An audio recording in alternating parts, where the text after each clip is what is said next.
Miscellaneous exercise question number 12. Find the equation of line passing through the point of intersection of two lines. जैसे ही दो lines के intersection से एक line पास हो रही है, अगर हमें बताया जाता है, इसका मतलब हुआ हम उन दोनों लाइनों का इंटरसेक्शन पॉइंट उनको सॉल्व करके उनकी इक्वेशन को सॉल्व करके निकाल सकते हैं। और अगर उस पॉइंट को निकाल सकते हैं मतलब हमारी रिक्वायर्ड लाइन पर एक पॉइंट हमें मिल गया। जरूरत किस चीज की है फिर? स्लोप की। That has equal intercept on axis, और साथ में लिखता है find the equation of line passing through the point of intersection of lines 4x + 7y - 3 = 0 and 2x - 3y + 1 = 0 that has equal intercepts on the axis। और access पे equal intercepts हैं। Equal intercepts का मतलब एक्स एक्सिस और Y axis पे same intercept बना रही है लाइन, और इन दो लाइनों के इंटरसेक्शन पॉइंट से पास हो रही है।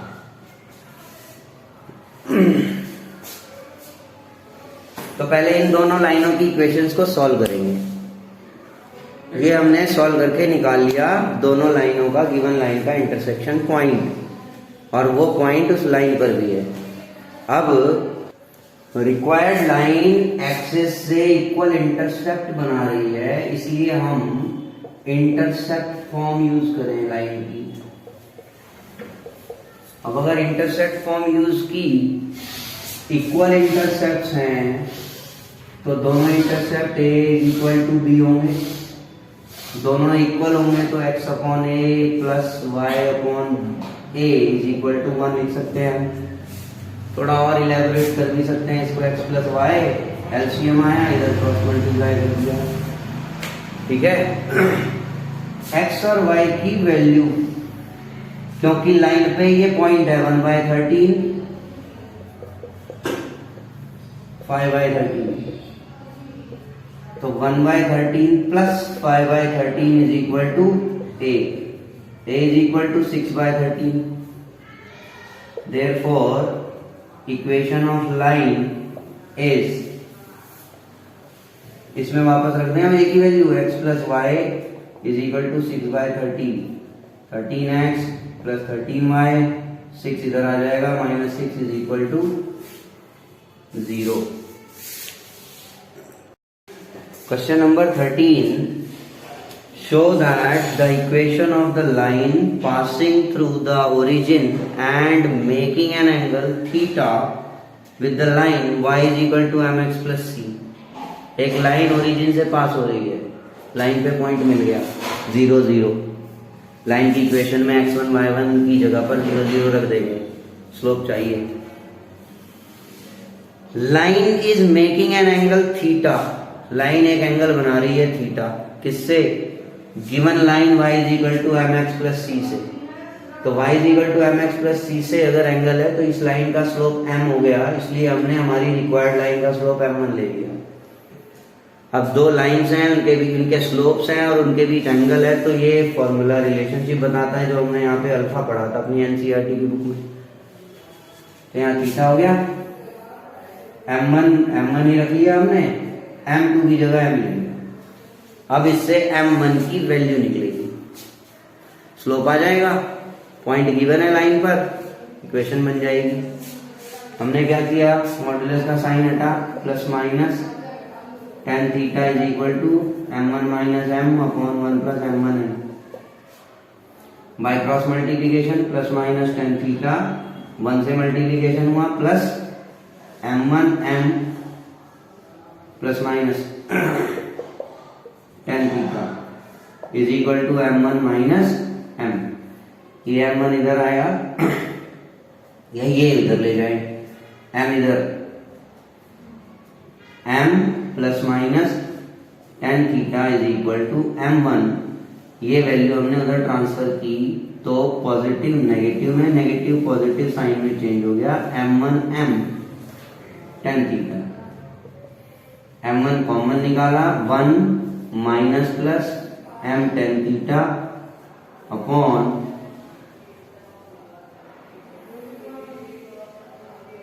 कुछ भी नहीं है, बस ये इधर ट्रांसफर होगा तब वैल्यू आएगी m1 is equal to m plus minus ten theta upon 1 plus minus m ten theta.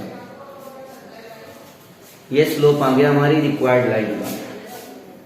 Since line passing through origin, line अगर ओरिजिन से पास हो रही है, y minus y one is equal to m x minus x one में value रख देंगे बस। एक जगह प्लस माइनस और एक जगह माइनस प्लस है, दोनों में डिफरेंस है। क्वेश्चन नंबर 14 कहता है in what ratio the line joining -1 1 and 5 7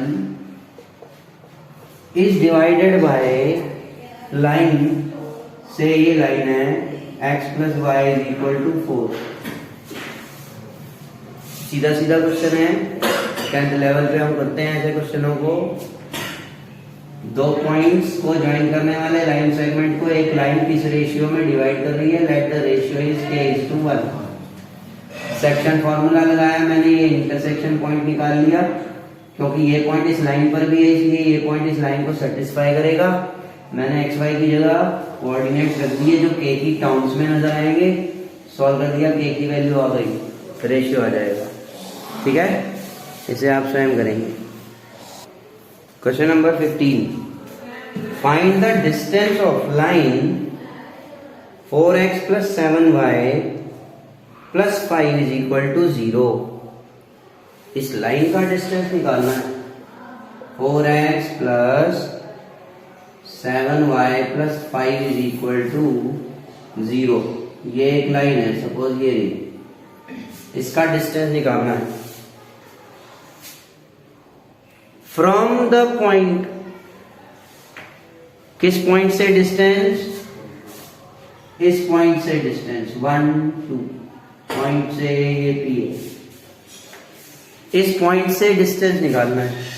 अगर क्वेश्चन सिर्फ इतना हो कि इस पॉइंट से इस लाइन का डिस्टेंस निकालना है, तो मैं ax1 plus by1 plus c modulus upon root a square plus b square लगा दूंगा। एक पॉइंट से एक लाइन का डिस्टेंस मींस ये डिस्टेंस, परपेंडिकुलर डिस्टेंस। ठीक है, लेकिन इस क्वेश्चन में एक थोड़ा सा पार्ट और लिखा है। Find the distance of line 4x plus 7y plus 5 is equal to 0 from the point 1 2 along the line 2x minus y is equal to 0। along मतलब के साथ साथ। मैं एक पाथ से एक पॉइंट से एक पाथ को फॉलो करके दूसरे पाथ पे पहुंचता हूं।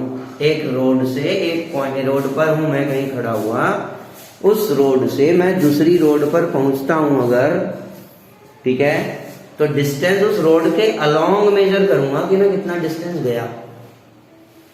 ठीक है, क्वेश्चन में कह रहा है इस पॉइंट से डिस्टेंस किस पाथ के अलोंग, वो पाथ है एक line 2x minus y is equal to 0।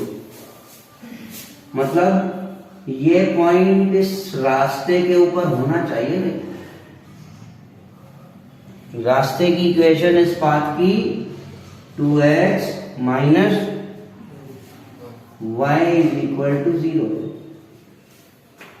चलो तसल्ली कर लें, जो हमने कंसेप्चुअली समझा इसे, वो बात सही है या नहीं। ये पॉइंट इस पाथ पे है कि नहीं, x की जगह 1, क्योंकि इस इक्वेशन को सेटिस्फाई करेगा अगर इस पाथ पर है तो, और y की जगह 2।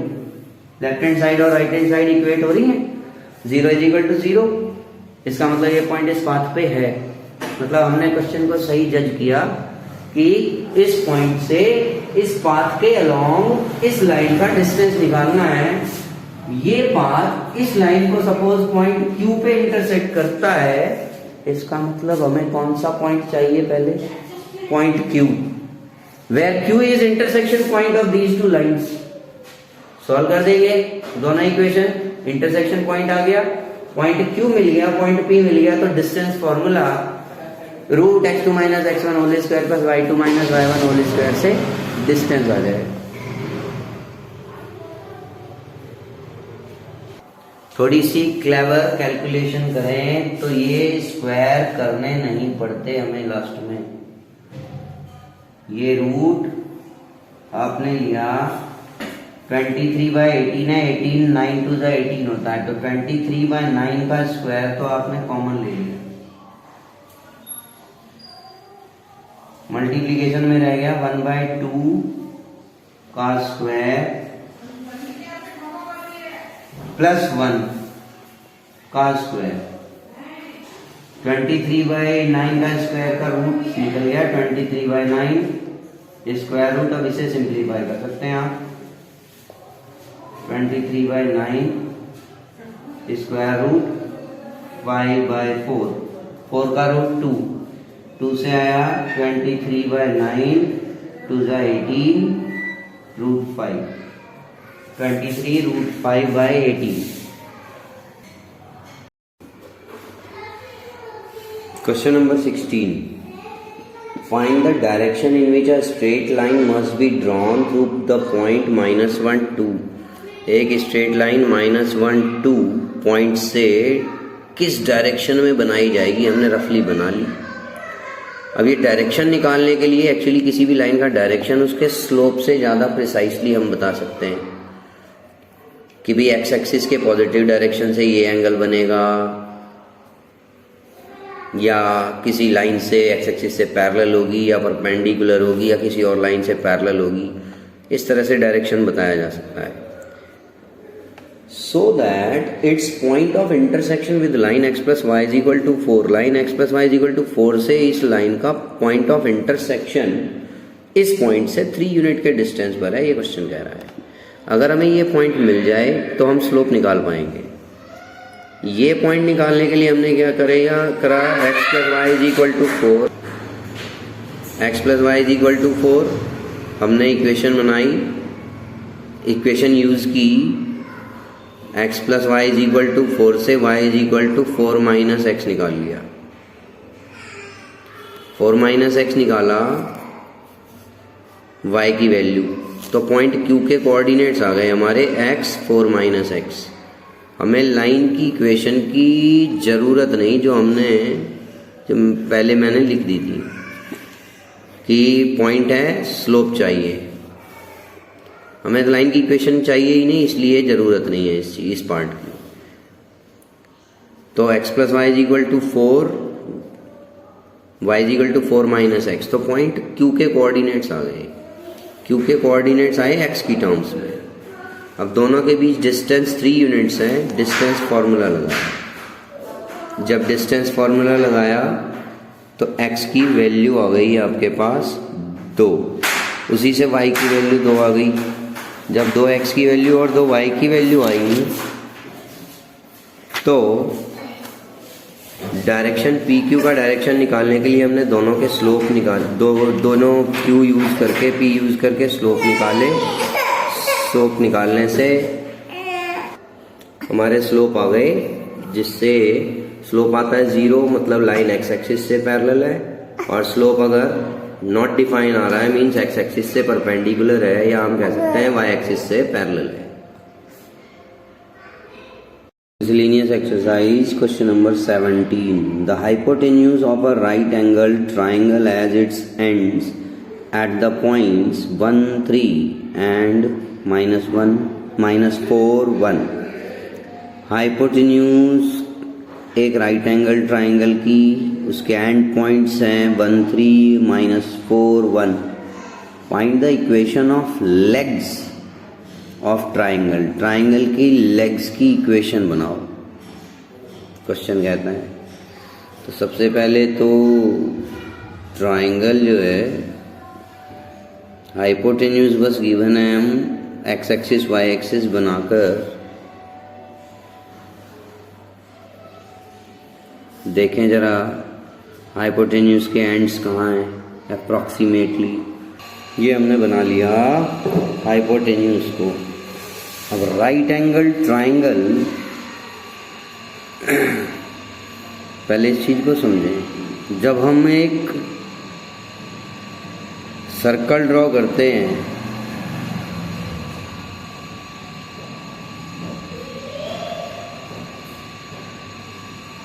ये डायमीटर है सर्कल का, angle in semi circle is right angle एक प्रॉपर्टी है, ये हमें मालूम है। इसके हिसाब से there are so many triangles can be drawn which are right angle triangle with same hypotenuse. Hypotenuse यही सेम लाइन सेगमेंट है। तो ऐसे बहुत सारे राइट एंगल ट्राइंगल बन जाएंगे इसके, इस हाइपोटेन्यूज को यूज करके। अब हमारे पास क्वेश्चन में इंफॉर्मेशन बस इतनी कि हाइपोटेन्यूज के एंड पॉइंट्स हैं ये।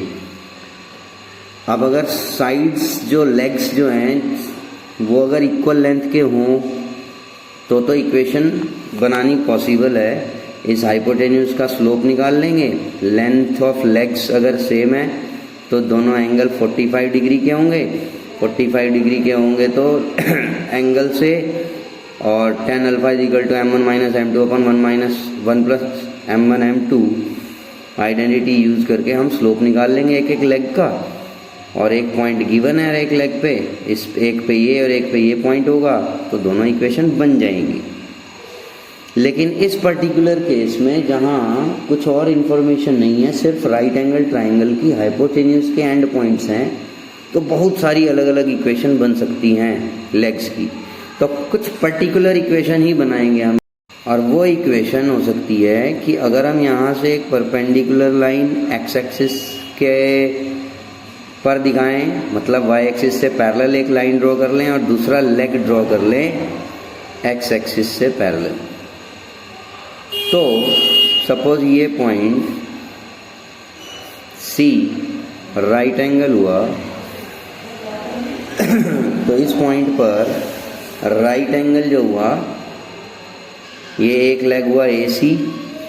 ऑब्वियसली इसके कोऑर्डिनेट्स होंगे, एक्स कोऑर्डिनेट सेम होगा क्योंकि वाई एक्सिस से पैरेलल लाइन है 1, और वाई कोऑर्डिनेट इज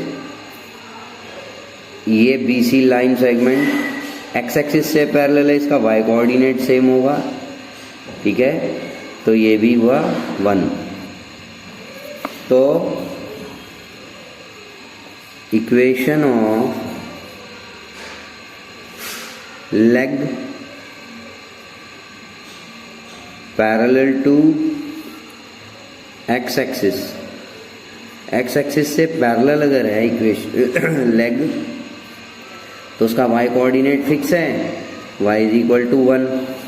या फिर हम बना सकते हैं y minus y1 upon x minus x1 is equal to y2 minus y1 upon x2 minus x1 bracket में x माइनस x1। इससे इक्वेशन बना सकते हैं। तो y इज इक्वल टू 1 हो गई इक्वेशन। ये हमने सीधे लिख ली कि भाई y coordinate y coordinate fix है, x एक्सिस से पैरेलल है, लाइन की इक्वेशन इस फॉर्म में रहती है। Equation of leg parallel to y axis. इसी तरह y एक्सिस से पैरेलल लेग की इक्वेशन 2 पॉइंट्स हैं, तो उससे भी बना सकते हैं और सीधे भी लिख सकते हैं हम अब x इज इक्वल टू 1। ये 2 पॉसिबल इक्वेशंस हैं, ठीक है। और भी बहुत सारी इक्वेशंस संभव हो सकती हैं ऐसे केस में, जैसे कि ये क्वेश्चन है। Question number 18, find the image of the point 3, 8 with respect to line x plus 3y is equal to 7 assuming the line to be a plane mirror. Means एक लाइन गिवन है हमें, line की equation है x plus 3y is equal to 7 और एक point है 3, 8। इस point की इस लाइन की रिस्पेक्ट में इमेज निकालनी है, और लाइन को अगर एक मिरर की तरह एज्यूम किया जाए तो इमेज क्या होगी।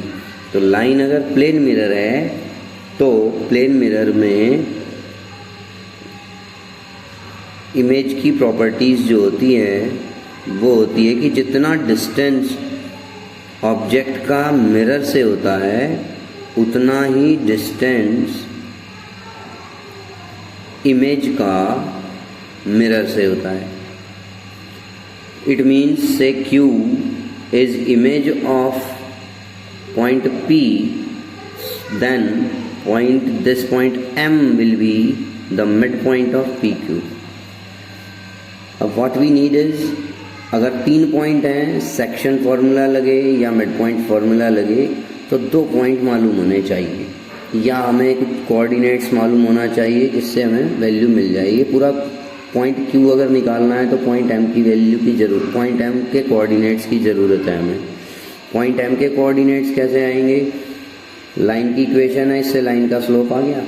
अब इमेज निकाल रहे हैं तो परपेंडिकुलर डिस्टेंस ही रहेगा ये, तो इसलिए ये परपेंडिकुलर डिस्टेंस है, ये लाइन है, इस लाइन का स्लोप आ गया। दोनों लाइंस परपेंडिकुलर है, इसलिए स्लोप्स का प्रोडक्ट -1 होगा। इससे PQ का स्लोप आ गया, PQ की इक्वेशन बन गई, PQ की इक्वेशन बन गई तो दोनों लाइनों का इंटरसेक्शन पॉइंट हो गया M। सॉल्व कर दिया, M आ गया, मिड पॉइंट फॉर्मूले से Q आ जाएगा। तो हमने पहले गिवन लाइन का स्लोप निकाला, फिर लाइन PQ का स्लोप निकाला, फिर इक्वेशन बनाई लाइन की PQ की, फिर दोनों इक्वेशंस को हमने सॉल्व किया। सॉल्व करके हमें इंटरसेक्शन पॉइंट मिला, और ये इंटरसेक्शन पॉइंट क्योंकि मिड पॉइंट है इसलिए उसे सॉल्व करके हमें पॉइंट मिल गए, कोऑर्डिनेट्स लाइन के पॉइंट के कोऑर्डिनेट्स मिल गए। Question number 19, if the lines y is equal to 3x plus 1 and 2y is equal to x plus 3 are equally inclined to the line y is equal to mx plus 4, find the value of m। Means दो line से ये L1 line की equation है हमारी, y is equal to 3x plus 1, और दूसरी line है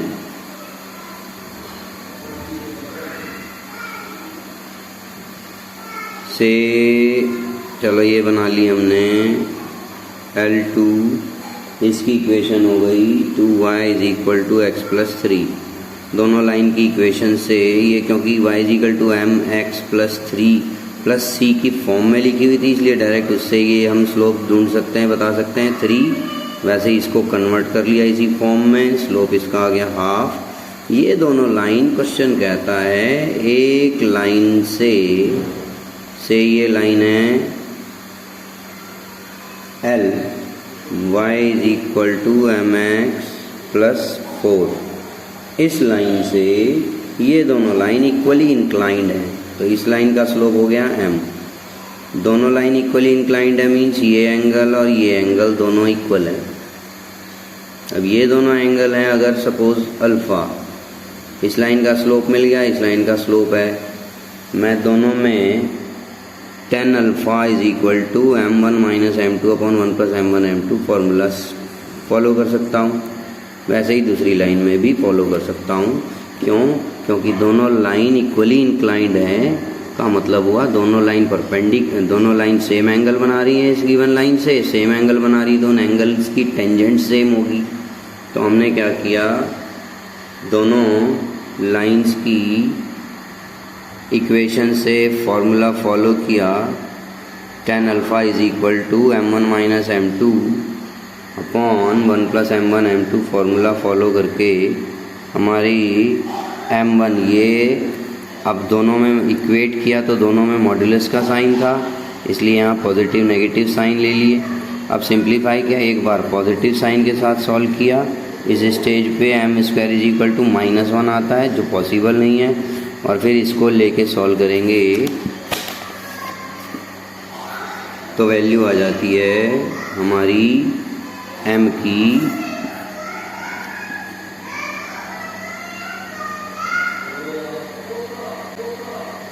m is equal to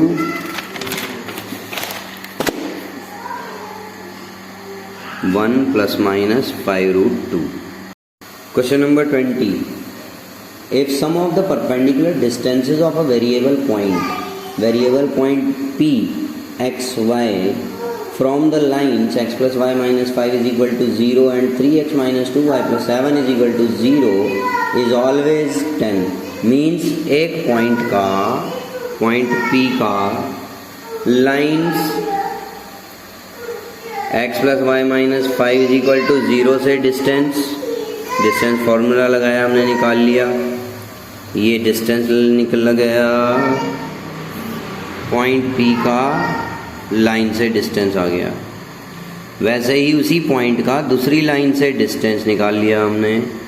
दोनों डिस्टेंसेस का सम क्वेश्चन कहता है 10 है, तो दोनों डिस्टेंसेस के सम को हमने लगाया, ऐड किया, इज इक्वल टू 10 लिखा। अब ये मॉड्यूलस का साइन हटाते हैं तो यहाँ पॉजिटिव नेगेटिव साइन लगते हैं। एडिशन में भी कैसे लगा लें, प्लस माइनस का साइन हमने यहाँ लगा दिया।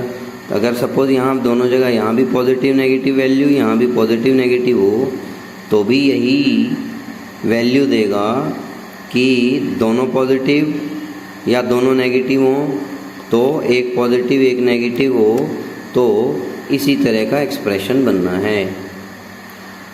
इसलिए हमने क्या किया, ये प्लस माइनस का साइन 10 के साथ ले लिया।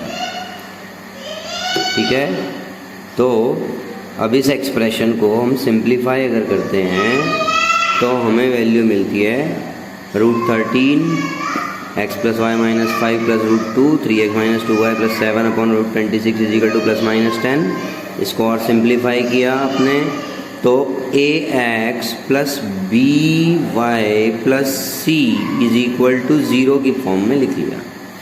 इसको कंपेयर किया अगर हमने ax plus by plus c is equal to 0 से, तो ये एक जनरल इक्वेशन है लाइन की, मीन्स ये इक्वेशन भी एक लाइन की इक्वेशन शो कर रही है, ये इक्वेशन भी अगर एक लाइन की इक्वेशन है, इसका मतलब क्वेश्चन में जो कह रहा है कि show that p must move on a line, तो ये इक्वेशन आने का मतलब है, ये शो होता है कि पॉइंट P एक लाइन के ऊपर है, बिकॉज ये x और y क्या है, अब हमारा पॉइंट P को रिप्रेजेंट कर रहे हैं, इसलिए, और ये x y पॉइंट P के कोऑर्डिनेट्स हैं, और ये x y इस लाइन को भी रिप्रेजेंट कर रहे हैं कि किसी भी पॉइंट को, इसका मतलब हुआ पॉइंट P इस लाइन के ऊपर कहीं भी है। या question number 21, find equation of line which is equidistant from parallel lines. दो लाइंस पैरेलल हैं, 9x plus 6y minus 7 is equal to 0, 3x plus 2y plus 6 is equal to 0। इन दोनों से इक्विडिस्टेंट अगर एक लाइन होगी तो ऑब्वियसली दोनों के बीच होगी, दोनों पैरेलल लाइन है। इक्विडिस्टेंट अगर लाइन है तो दोनों के बीच में ही पाएगी, ये डिस्टेंस और ये डिस्टेंस सेम होना चाहिए, क्योंकि पैरेलल लाइंस हैं तीनों, तो पैरेलल लाइंस में हम समझते हैं कि ax plus by plus c is equal to 0 अगर एक लाइन है तो दूसरी line ax plus by plus d is equal to 0 होगी, क्योंकि दो पैरेलल लाइंस में केवल कांस्टेंट टर्म का डिफरेंस देखा जा सकता है। तो हम इस गिवन लाइन को 9x plus 6y minus 7 is equal to 0 को लिखा हमने, दूसरी लाइन हमारी 3x प्लस 2y प्लस 6 है, 3x plus 2y plus 6 is equal to 0 है। इसको हम सेकेंड लाइन को मल्टीप्लाई कर दें अगर 3 से, तो ये 9x plus 6y plus 18 is equal to 0। Second equation भी सेम बन गई कि x और y के कोफिशिएंट सेम आ गए actually. Let required parallel line is 9x plus 6y plus c is equal to 0। ये c की वैल्यू निकालनी है। अब हमें ये c निकालने के बाद वैल्यू रख देंगे तो लाइन की इक्वेशन बन जाएगी। अब इस c की वैल्यू कहाँ से आएगी? क्वेश्चन में एक्सप्रेशन कहता है, स्टेटमेंट कहती है कि लाइन इन दोनों लाइनों से इक्विडिस्टेंट है। उस इक्विडिस्टेंट कॉन्सेप्ट को यूज़ करें कि इस लाइन पर, इस लाइन का इन दो लाइनों से या इन दोनों लाइनों का इस लाइन से डिस्टेंस सेम है। अब उस डिस्टेंस सेम बनाने के लिए, क्योंकि हमारे पास जो लाइन की इक्वेशन आ रही है वो है 9x + 6y + c = 0, constant term कोई है फिलहाल जो हमें दिखाई देता है, हो सकता है ना भी हो, लेकिन वैसे अगर समझा जाए तो दोनों लाइनों की इक्वेशन में कांस्टेंट टर्म्स हैं, तो उनकी पैरेलल लाइन में भी प्रोबेबली हो सकती है और नहीं भी। इसलिए जब हम इस इक्वेशन को बनाएंगे तो c की वैल्यू कोई ना कोई हो सकती है और ना भी हो। इसके लिए हम एज्यूम कर लेते हैं c पर अगर कोई पॉइंट है, सपोज अब c दोनों एक्सिस को मस्ट इंटरसेक्ट बोथ एक्सिस, दोनों एक्सिस को इंटरसेक्ट करेगी ये लाइन, तो कोई एक्स एक्सिस या वाई एक्सिस पे एक पॉइंट हम एज्यूम कर सकते हैं। Let a point on line is say x0। सो यहाँ सपोज हमने ले लिया x0, तो क्वेश्चन के अकॉर्डिंग इस पॉइंट का इस लाइन से डिस्टेंस और इसी पॉइंट का इस लाइन से डिस्टेंस सेम होगा। इस डिस्टेंस फॉर्मूले को यूज़ करेंगे, एक पॉइंट से एक लाइन का डिस्टेंस जो यूज़ होता है उससे दोनों ही डिस्टेंस इक्वल हो गए, तो ये पॉइंट x आ गया। अब ये कोऑर्डिनेट इस लाइन की इक्वेशन को सेटिस्फाई करेंगे, हम इसमें वैल्यू रख देंगे, c आ जाएगा, c आ गया, हमारा काम बन गया, इक्वेशन बन गई लाइन की। ये आर्बिट्ररी पॉइंट ज़रूरी नहीं है, इसके y कोऑर्डिनेट 0 और y कोऑर्डिनेट को कुछ आर्बिट्ररी वैल्यू और x कोऑर्डिनेट 0 भी लिया जा सकता था। तो ये आ गया, डिस्टेंस फार्मूला लगाया और दोनों लाइंस के इस पॉइंट से डिस्टेंसेस आ गए। अब दोनों इक्वेट कर देंगे हम, पॉजिटिव लेने की वजह से तो ये 9x कैंसिल हो जाएगा, इसलिए ये पॉसिबल नहीं है। नेगेटिव लिया हमने, ये वैल्यू आ गई -11/18x की, और ये पॉइंट इस लाइन पर है, तो हमने पॉइंट के कोऑर्डिनेट्स पुट किए, c की वैल्यू आई, c की वैल्यू से वापस इसी इक्वेशन में रखा, तो हमारी रिक्वायर्ड लाइन की इक्वेशन बन गई। Question number 22. Question number 22 says, a ray of light passing through the point 1, 2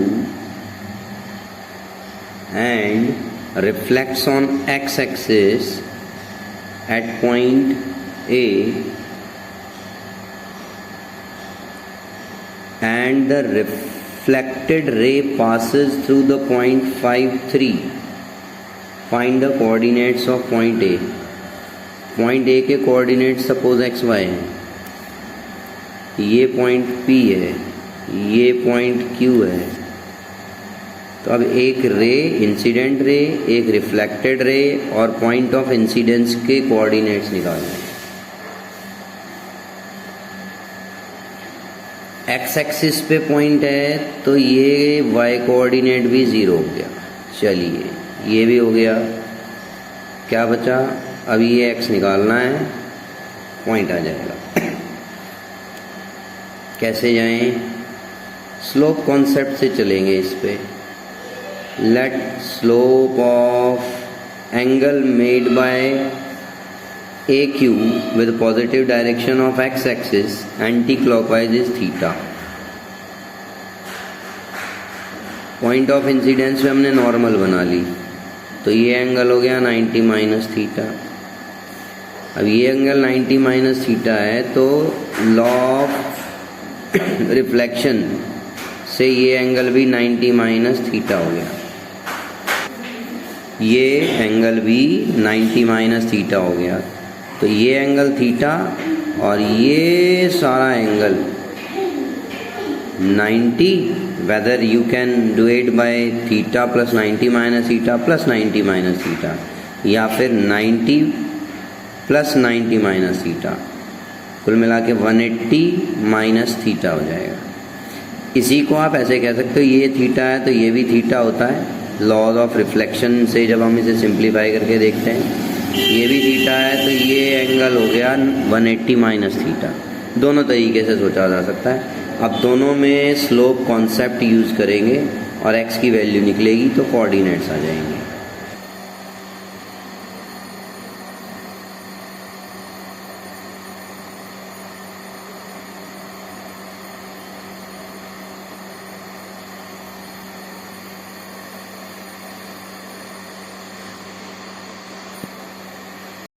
Question number 23. Prove that the product of lengths of perpendiculars drawn from the points root a square minus b square 0 and minus root a square minus b square 0 to the line x upon a cos theta plus y upon b sin theta is equal to 1 is b square। मतलब एक point है और एक line है, उसका distance point से line का, दूसरा पॉइंट है उससे सेम लाइन है उसका डिस्टेंस, दोनों के डिस्टेंसेस का प्रोडक्ट, दोनों डिस्टेंसेस का प्रोडक्ट बी स्क्वायर शो करना है हमें। सीधा सीधा डिस्टेंस फॉर्मूला लगेगा, डिस्टेंस निकल जाएगा, एक पॉइंट से एक लाइन का डिस्टेंस जो होगा वो फॉर्मूला लगेगा, modulus a x one plus b y one plus c upon root a square plus b square. ये फॉर्मूला लगा के दोनों डिस्टेंसेस निकालेंगे, फिर दोनों का प्रोडक्ट निकालेंगे, देखेंगे क्या होगा। ये हमारी गिवन लाइन, हमने उसको जनरल इक्वेशन की फॉर्म में चेंज कर लिया। इस फॉर्मूले से इस पॉइंट का डिस्टेंस निकाल लिया, ये 0 रख दिया एक्स की जगह, वाई की जगह, एक्स की जगह ये एक्स कोऑर्डिनेट रख दिया पॉइंट का, ये डिस्टेंस आ गया। ऐसे ही दूसरा पॉइंट, दूसरे पॉइंट का डिस्टेंस निकाला,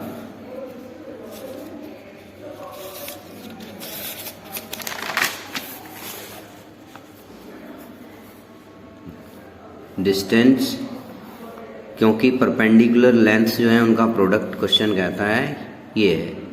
अब यहाँ से हम क्या करें, कुल मिला के इसे बी स्क्वायर में कन्वर्ट करना है। इन दोनों से b कॉमन आ रहा है, इन दोनों से b कॉमन आ रहा है, b कॉमन, यहाँ से b कॉमन, b स्क्वायर हो गया मल्टीप्लाई हो गया। मीन्स इसका मतलब है अगर b स्क्वायर में कन्वर्ट करना है तो ये सारा बाकी जो बचा वो 1 में कन्वर्ट करना पड़ेगा, कैंसिल करना होगा। दोनों डिस्टेंसेस का प्रोडक्ट निकाला हमने, यहाँ से ये माइनस कॉमन ले लिया, b निकाल लिया कॉमन, b स्क्वायर हो गया। अब ये मल्टीप्लाई किया, यहाँ माइनस, दोनों modulus a multiply modulus b is equal to modulus of A B बन जाएगा। इसलिए ये दोनों मॉड्यूलस में जो वैल्यूज थी मल्टीप्लाई कर दी, माइनस अलग, a minus b, a plus b is equal to a square minus b square. a square minus b square से रूट से स्क्वायर कैंसिल हो गया। उसी तरह यहाँ ये कैंसिलेशन हुआ, कॉमन निकल। Question number 24। A person standing at the junction of two straight paths, junction means crossing of two path, एक ये पाथ है एक ये पाथ है, दोनों के जंक्शन पे खड़ा है। समझ में नहीं आती तो फिगर बना के समझा जाए। जंक्शन पे खड़ा है, wants to reach the path whose equation is 6x minus 7y plus 8 is equal to 0 in the least time। अब जब एक पर्सन को एक पॉइंट से किसी दूसरे पाथ पे पहुंचना है मिनिमम टाइम में, तो उसे फॉलो करना पड़ेगा परपेंडिकुलर पाथ, और ये परपेंडिकुलर पाथ की equation, find the equation of the path that he should follow. Perpendicular path की इक्वेशन पूछी है। अब मान लो इस इक्वेशन के अलावा हमें डिस्टेंस भी पूछा होता, कितना डिस्टेंस है, तो ये पॉइंट चाहिए, डिस्टेंस फॉर्मूला लग जाएगा एक पॉइंट से एक लाइन का। इस पाथ की इक्वेशन पूछी है तब भी हमें ये पॉइंट चाहिए और स्लोप चाहिए। ये और ये पाथ दोनों परपेंडिकुलर हैं तो इसका स्लोप -a/b से 6/7 इसका स्लोप आ जाएगा, प्रोडक्ट ऑफ स्लोप्स -1 होता है दो लाइंस जो परपेंडिकुलर होती हैं उनका, इसलिए इसका स्लोप आ जाएगा। ये पॉइंट इन दोनों इक्वेशंस को सॉल्व करके आ जाएगा। जब इन दोनों को सॉल्व करके पॉइंट आएगा, इस पॉइंट से इस पाथ पॉइंट से और इस स्लोप से जो निकाला हमने उससे इक्वेशन बन जाएगी। तो ये हमने सॉल्व किया, x की वैल्यू आ गई, आगे सॉल्व किया y की वैल्यू आ गई। y की वैल्यू आने के बाद कोऑर्डिनेट्स मिल गए जंक्शन के। हमने रिक्वायर्ड पाथ से परपेंडिकुलर की पाथ की इक्वेशन, रिक्वायर्ड पाथ की इक्वेशन बनाने के लिए स्लोप निकाला, स्लोप निकल गया रिक्वायर्ड पाथ का, इस फॉर्मूले में रखा तो हमारी इक्वेशन बन गई।